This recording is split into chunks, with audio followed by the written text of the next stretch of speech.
Brian Barnett is just a regular guy. He's not a doctor. He has no legal license in any field of mental health nor emotional health. Brian Barnett merely shares the insights he has gained from his personal experiences for anybody who may choose to use such information as they individually and personally choose, while accepting full responsibility for their own individual thoughts, feelings, and behaviors.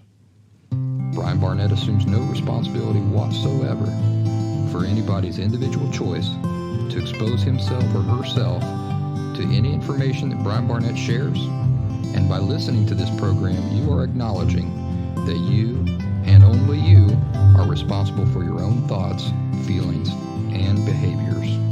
Happy Thursday, everybody. Welcome back to The Last Symptom. I am Brian Barnett, the creator and host. Head on over to my website, thelastsymptom.com, for a growing list of free resources on the subject of emotional health. And while you're there, if you're so inclined, consider leaving me a donation for my overall body of work, which includes this podcast. Additionally, you have the option there of scheduling time with me as a consultant if you feel that I might be helpful to something you're trying to understand or deal with. What a bonkers 7 days it's been. I started by recovering from some kind of brutal bubonic plague that my daughter had passed on to me, followed by a roller coaster weekend of activity, some of it good, some of it not so good. Starting off Monday, nothing but tornadoes all over creation here in the U.S. Because I'm in Appalachia, tornadoes of any severity or duration are a really rare thing. However, on Monday night, a tornado ripped up Dayton, Ohio, and then I watched that same storm system on radar, which had come from Indiana, travel across the U.S. through a portion of West Virginia and into Pennsylvania, and it just barely missed me here. I'm talking only by about 30 miles. It eventually ended up in Philly and New York and set off tornado warnings there along the way. It was a hairy couple of days. All week, it's just been more storms. I keep up to date with the weather in Philadelphia. That area's had something like 3 days of tornado warnings. There was a tornado touchdown in Chester County there, where I often used to work. And here it's just been storms and humidity, day after day. It's what we're dealing with here today, too. You know what I think about all this? I think it's a good thing I mowed the grass on Monday afternoon while I still had a chance, even though it was about 9,000 degrees outside in the midday sun. You know, when you grow up experiencing brutally humid summers like I did in Appalachia, you don't really pay attention to it. I remember it not bothering me at all. I did carpentry and building work in the summers, working right out there in the blazing sun for years, and it didn't bother me a lick.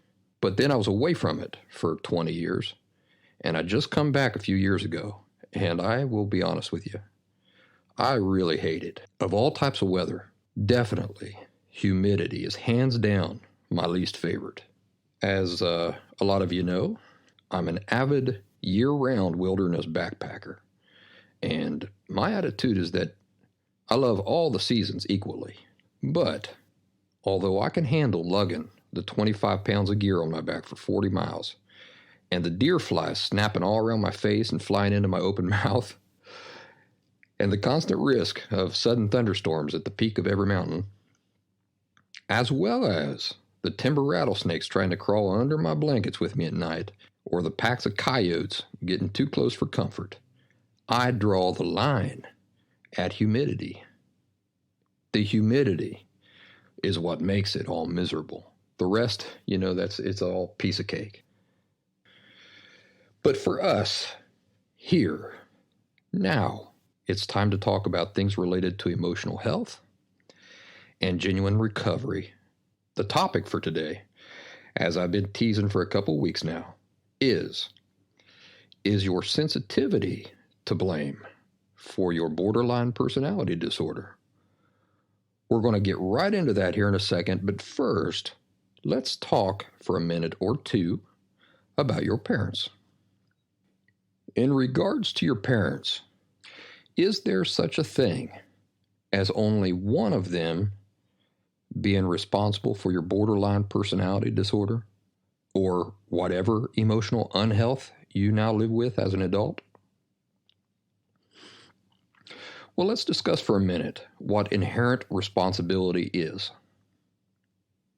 Is inherent responsibility conditional?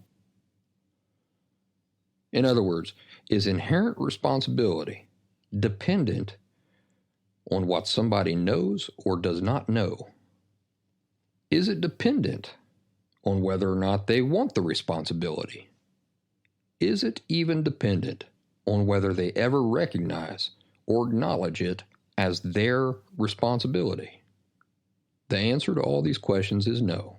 When we're inherently responsible for a thing, it means that whether we like it or not, that responsibility is simply ours, no matter what. It just is. The position we're in, which may be a simple matter of just being who we are, includes with it certain inherent responsibilities. This is from ProPublica.org. It says, on June 17th, 2017, shortly after 1:30 a.m., the USS Fitzgerald, a $1.8 billion destroyer belonging to the 7th Fleet, collided with a giant cargo ship off the coast of Japan. 7 sailors drowned in their sleeping quarters. It was the deadliest naval disaster in 4 decades. Barely 2 months later, it happened again. The USS John S. McCain, its poorly trained crew fumbling with its controls, turned directly in front of a 30,000-ton oil tanker. 10 more sailors died. So let's ask the question, who do you reckon is responsible for these 2 tragedies? The sailors or the commanding officers? An article from NPR dated April 11th, 2019 says this: a Navy investigation of both accidents found that many of the decisions made that led to this incident were the result of poor judgment and decision-making of the commanding officer. The crew was unprepared for the situation in which they found themselves through a lack of preparation, ineffective command and control, and deficiencies in training and preparations for navigation. Do the reasons why the commanding officers performed ineptly have any effect whatsoever on whether they had a responsibility or lived up to it? Does any explanation for their ineptitude free them from what their responsibilities to the ship and crew simply were? No, because as commanding officers, it is their business to know. It's their business to find out what they don't know and then make sure they know it. They occupy a certain position, and with it are inherent responsibilities for the ship and the crew, not to mention the American people and the United States government. We've just now seen examples of people who utterly failed in their responsibilities. Let's look at the other side of this. How about somebody who takes their responsibilities seriously, but then suffers for it? Does it matter if anybody ever recognizes that you're living up to your responsibilities? Does living up to your responsibilities have anything whatsoever to do with the expectation of rewards afterwards, or of receiving credit for it from others or not? No. It's a simple matter of an emotionally healthy, appropriate view of self-accountability. A person of character lives up to his or her responsibilities on the basis of a strong, healthy, inner sense of personal accountability. Back to ProPublica.com. It says, 3-star Admiral Thomas Copeman, who from 2012 to 2014 was in charge of the fitness of the Navy's ships for combat, recognized serious problems related to the 2 ships we've been talking about, and he refused to pretend these problems away. He began pushing the issue on his superiors. Copeman said he was pushed out of his job after he spoke out about fundamental problems along the chain of command, but he doesn't regret it. If you're an admiral in the Navy, he said, you may have to make that decision to send people into combat, and you better not have blood on your hands the rest of your life because you didn't do everything you could to make them ready. So this guy, Admiral Thomas Copeman, actually lost his job for steadfastly being accountable to himself, first and foremost, for living up to his responsibilities. Responsibilities that were simply inherently his, given the position that he was in. Now, think of parents as commanding officers responsible for sailors and a ship. We'll say sailors are the kids, and the ship is the home. Does the fact that they don't see or take their responsibilities seriously free them from their responsibility? Does their ignorance about how to parent healthfully free them from their responsibility? Does the fact that they grew up on a boat where their own commanding officers were inept and self-absorbed now free them from their responsibility or excuse their own ineptitude or self-absorption? No, nothing frees us from our inherent responsibilities. Our responsibilities simply are what they are, no matter what, based on who we are and positions we occupy. As a father to a little girl, it don't matter that I wasn't taught good parenting by my own parents. My responsibility is still to figure it out and get it right, simply on the basis of being a father to a little girl. If I don't get it right and my form of parenting brings her lasting emotional harm, nothing excuses that. There may be lots of reasons for it, but none of those reasons free me from my responsibility. Therefore, none of those reasons can excuse my failure. So, in every situation, for every human that has ever been born, there are 2 parents. There's a father and there's a mother. Both of them, individually, have the same inherent responsibilities toward you. Father was never around? It doesn't matter. Not being around does not free you from your inherent responsibilities. Your parents gave you up for adoption when you were a month old. It doesn't matter. Not being around does not free you from your inherent responsibilities.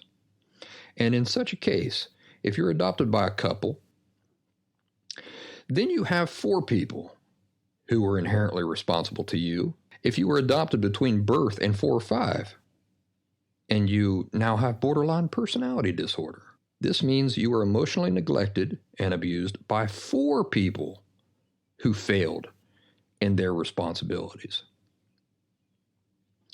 Now, not being able to care for your children and making sure that they are entrusted into the care of somebody who can properly see to their emotional, mental, and physical needs is an example of appropriately living up to your responsibilities toward the emotional, mental, and physical safety of your children, even though it may not involve your physical presence.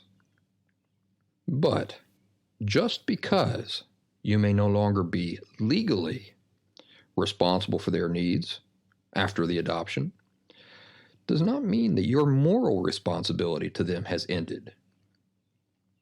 For example, let's say you've put them into the care of a family who turns out to be abusive, and your children are permanently harmed because of the adoptive family you've left them with. You, right along with the people actually abusing your children, are both responsible for that abuse. No judge anywhere has any authority to free you of what are your inherent moral responsibilities. Another point is that I think it's a natural tendency for us to look at the parent who was the more mild of the two, who may even have superficially stepped up to our defense from time to time, and we want to minimize their role in it, don't we? I'm tempted myself to do this with my mother from time to time. But since our job here is to recognize just the reality of the matter, it's imperative to recognize the plain truth that there is no such thing as two parents and of only one of them being responsible. There's simply no such thing. Both parents are equally responsible individually for the mental, emotional, and physical safety of their children. So one parent doesn't toss you into a fire while the other parent looks on and then share no responsibility for failing to protect you from that harm. These are people who hold two positions. You know, we talked about positions just a second ago. Well, these people hold two positions: the position of parent as well as the position of adult. Both of these positions have great inherent responsibilities. So if you're a parent, you just have inherent responsibilities along with that position. If you're an adult, you just have certain responsibilities that are inherent to being an adult. No, their ignorance makes no difference whatsoever. Ignorance does not free one from inherent responsibility. Nothing frees one from inherent responsibility. So if you were damaged by one parent, you were damaged by both parents. They are both 100% responsible, individually, for the failure to live up to their inherent responsibility. As for the abuse may not have been anything dramatic.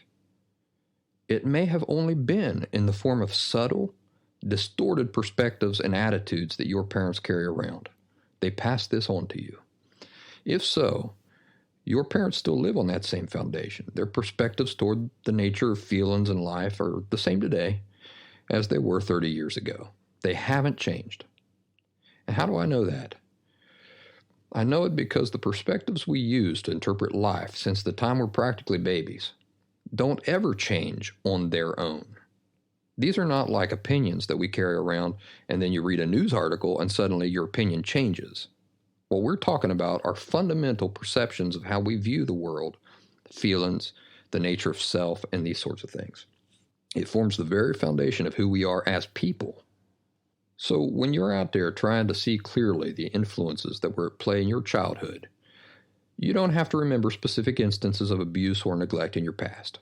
Just analyze your parents' attitudes now and imagine the effect that those attitudes would logically have on a young mind. Talking about the lack of necessity to bullseye in on certain instances is overrated anyway. That's overrated because the damage to you didn't happen in instances. It happened as a result of consistent, ongoing messages in your parents' attitudes. And yes, this is abuse, no matter how subtle it is, because what happened is they instilled in you a false perspective of yourself and of your feelings that is painful, terribly painful. much more painful and lasting than any bruise. And we're not talking about a total stranger damaging you this way, but rather the very two people in all the world who were inherently responsible for doing the exact opposite for you. They were inherently responsible for protecting you from all emotional, mental, and physical harm, and instead they became the very ones who created emotional, mental, and physical harm. What a betrayal. Okay, enough about that. Let's now get into the meat and taters of today's show. You've been waiting for it for 2 weeks. Is your sensitivity to blame for your borderline personality disorder? I've actually had parents who have had the unbelievable gall to write to me and suggest that it was not their parenting, but rather it was their children's sensitivity that explains why their children ended up with borderline personality disorder. You see, it's too much trouble. It requires too much effort for them to do any investigating in an honest way to try to understand how their parenting could have had anything to do with it. Because, of course, from their perspective, they were just quote-unquote normal parents, parenting in normal ways. So it's much, much easier and self-serving for them to try to blame their victims, the children. Now, is it true that borderline personality disorder specifically seems to overwhelmingly develop in naturally sensitive people? Yes, that is true. Is it true that your sensitivity is responsible for your borderline personality disorder? No, absolutely not. Now, why can we say for a certainty that your sensitivity is not in any way responsible for your borderline personality disorder if, at the same time, it is clear that most, if not all, people with the disorder seem to be sensitive types? We can say it for a certainty by considering the Latin phrase post hoc ergo propter hoc. Don't know if I pronounced that correctly because it's Latin and I don't speak Latin, but it means literally, after this, therefore, because of this. It's a fallacy in logic, which is often referred to as a post hoc fallacy, named after that Latin phrase I just mentioned. The post hoc fallacy is committed when a person rationalizes that simply because one thing happened after another thing, then the first thing must have caused it. Let's give some real-life examples. This comes from the Bleacher Report. I think it's bleacherreport.com. Mark Teixeira of the New York Yankees baseball team once had one of his teammates' socks accidentally end up in his locker. Teixeira unknowingly put on one sock with the number 25 on it, which was his number, and another sock with the number 52 on it, which was his teammate's. He didn't notice until the game had already started, and Teixeira had one of the better games of his career. Following Teixeira's 2-home run, 6 RBI performance, he decided that he was going to wear the 2 different socks in future games. Because he wore 2 different socks and then played better baseball, it must have been the mismatched socks that caused him to play better. I'm not making this up. Here's another one. Detroit Tigers manager Jim Leyland wanted to make sure that his team kept on winning in 2011. When the team began a winning streak, Leyland wore the same pair of boxers to the ballpark the next day. He would not wash them, and he continued to wear them until the Tigers' winning streak ended. What's the post hoc fallacy here? That because he wore a certain pair of underwear, and then afterwards his team did well, then the underwear must have caused it. How about this one? Catholics, on their deathbeds, are often read last rites by a priest before they die. So does this mean that we can reasonably assume that Catholic priests are going around killing people by reciting some magic words? If we assume this, we are guilty of post hoc fallacy reasoning. Are you enjoying these? They're kind of fun, aren't they? Let's do some more. These next ones come from softschools.com. 1. Our soccer team was losing until I bought new shoes. We have not lost a game since I got my lucky shoes. Number 2. I sneezed at the same time the power went off. My sneeze did something to make the power go off.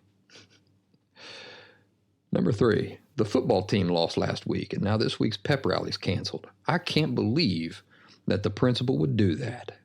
In reality, the pep rally was canceled because of a required standardized test. Number 4. Kevin's dog scratched Kevin's leg, and that night Kevin had a fever.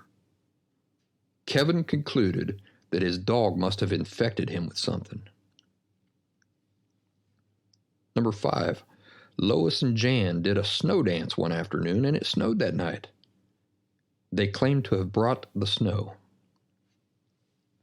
Number 6. Willie wore blue socks to football practice, and he did not drop the ball a single time. Willie decides to wear blue socks to every football practice. Number 7. Katie's little brother laughed at the same time that Katie spilled her juice. So what does she do? She yells at him for causing her to spill her juice. Number 8. The temperatures dropped this morning, and I also have a headache. The cold weather must be causing my headache. Okay, I think we've given enough examples here to understand the nature of a post hoc fallacy. Now let's go back, knowing what we now know, and try it with your sensitivity. Most, if not all, people who develop borderline personality disorder are sensitive people by nature. Therefore, sensitivity must be the cause of borderline personality disorder. Do you now see the post hoc fallacy reasoning? The truth is, most people who are sensitive by nature do not develop borderline personality disorder. Just think about that for a minute and let it simmer. Most people who are sensitive by nature do not develop borderline personality disorder. Why not? Because they don't have emotionally unhealthy parents. Is there anything wrong with being sensitive? No. There is absolutely nothing wrong or abnormal about being a sensitive person by nature. No, the cause of borderline personality disorder was not your sensitivity or your personality or the color of your hair. It wasn't your food preferences or your taste in music. It wasn't your feelings. It's not anything that makes you, you. The cause of your borderline personality disorder was unhealthy parenting, plain and simple. And one perfect example of the nature of this unhealthy parenting can be found in the very distorted, unhealthy, despicable type of thinking that blames one's own innocent children's personalities or their own children's sensitivities for not being able to survive the parent's emotional abuse and neglect unaffected. So the cause of borderline personality disorder already is that you were made to feel that you and your feelings are inherently defective. This is already at the root. But then, these very parents who are the cause of this will then reinforce that lie by questioning if your inherent nature isn't the cause. This is, in itself, just more of the same undeniable evidence, just more of the same pattern, proving that their very perceptions and attitudes are severely, severely demented, self-serving, and harmful. If they had treated you healthfully, if they themselves had parented with accurate, healthy life perspectives and attitudes, it wouldn't have mattered how sensitive you were or are. You would have not developed borderline personality disorder. So remind yourself of this every time you start to wrongly suspect that something about your inherent nature might be to blame. Because that is exactly the lie at the root of borderline personality disorder to begin with. That you are inherently defective. That your inherent nature is to blame for your problems. That something is inherently wrong with you. These are simply all just flat out untruths. They're lies. And it is these very types of lies that you are working to identify, see through, and escape. And how do you escape it? You work to identify all the ways that the lies are impossible, as we've done here today, with regards to your sensitivity being at all responsible for your emotional disorder. Parental emotional abuse and neglect were responsible. Nothing else. Well, folks, that's my program for this week. I hope you've enjoyed it. I want to give a shout out to the folks who I've talked with one-on-one in recent days and let them know that they continue to be on my mind. A fella from New Jersey. Hey there, buddy. I hope this episode gave you some things to think about. Another fella from New Mexico. Want to tell you I'm still formulating an explanation to the question I presented to you about why living in harmony with the law of individual inherent rights, responsibility, and authority does not put us at a disadvantage, even though we live in a world full of people who do not acknowledge it. Also, this morning, an excellent, delightful conversation with a woman from Canada who's dealing with a powerful jumble of emotions that she's trying to make sense out of, and my heart goes out to her. I will have you and your circumstances heavily on my mind, and I just wanted to reassure you that I think you're so firmly on the right path. Keep chugging ahead, and for as long as I'm doing this work, I'll be right there along the journey with you. And then finally this afternoon, I spoke to a wonderful girl from Texas, and she also is dealing with some strong emotions and some confusion. You're going to get through that. I'm going to be right here along the journey with you. Now let me tell you about my freezer. I currently have in it 2 cleaned squirrels, 1 cleaned rabbit, and a good supply of venison. Venison is deer meat, for those who don't know. A few months ago, I had a groundhog in my freezer, which I made a stew out of in a crock pot, and let me tell you, that was good eating. The meat was just falling off the bones, so tender and delicious, with the taters and the carrots and the onions. But what am I going to do with these squirrels and the rabbit? I think I'm just going to hang on to them for a while, until I get an opportunity to impress some guests with my culinary skills. A lot of people don't get the opportunities that I get to try these exotic things, so when I have these opportunities, I often like to find adventurous people who will appreciate the experience. I wish I could see your faces right now. Tree rat, we call squirrels, but they're good. I might even take a squirrel or rabbit on one of my next backpacking trips and surprise some greenhorn with a special meal at camp on the first night. You know, it would have to be on the first night, currently, now that the weather's so hot and humid. You know, that's the thing about backpacking in the dead of winter. The greatest part of it. No bugs, no bears, no nothing. And you can pack any food you want, because none of it's going to spoil. All right, well, can't leave you without a poem. This poem's just a real brief one, but it's a goodie. It goes like this. Oh, my beloved, fill the cup that clears today of past regrets and future fears. Tomorrow?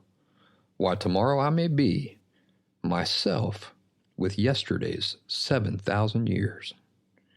William Morris, 1834 to 1896.